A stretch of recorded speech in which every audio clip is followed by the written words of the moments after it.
முதலமைச்சர் தேதி கேட்டிருக்கான். அது பணி முடிய போகுது. 60-70% முடிஞ்சிருக்குன்னா இருக்கு. பஸ் ஸ்டாண்டு திறக்கும் போது எல்லாம் திருச்சியில பூரா ஓபன் பண்ணிடும். நம்ம பஸ் ஸ்டாண்டை ஒட்டி எல்லாம் நடக்கும். பஸ் ஸ்டாண்டு திறப்பதை ஒட்டி திருச்சி மாவட்டத்தில் எல்லா வேலையும் ஜனவரியில பொங்கல்ல திறக்கணுங்கிறது வேலை பார்த்துக்கிட்டு இருக்கோம். அதை நான் பார்த்துருக்கேன். 600 சதுரடிக்கு கீழே இருக்கிற மக்களுக்கு சொத்து வரி இல்லை.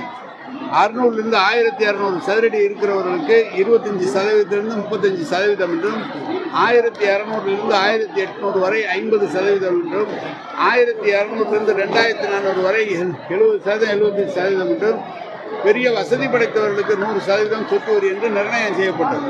நிர்ணயம் செய்யப்பட்ட போது ஒரேடியா 15 வருஷம் 20 வருஷத்துல நம்ம ஆண்டுக்கு 6% சொத்து வரி உயர்த்துவது என்று சட்டம் போடப்பட்டிருக்கு. அதுல சில நேரங்களில் மழை பெய்கிற போது அல்லது இயற்கை பேரிடர் வருகிற போது அதை நிறுத்தி வைக்கிறது அரசாங்கத்தினுடைய பணி. மாநகராட்சியை பொறுத்தளவு 600%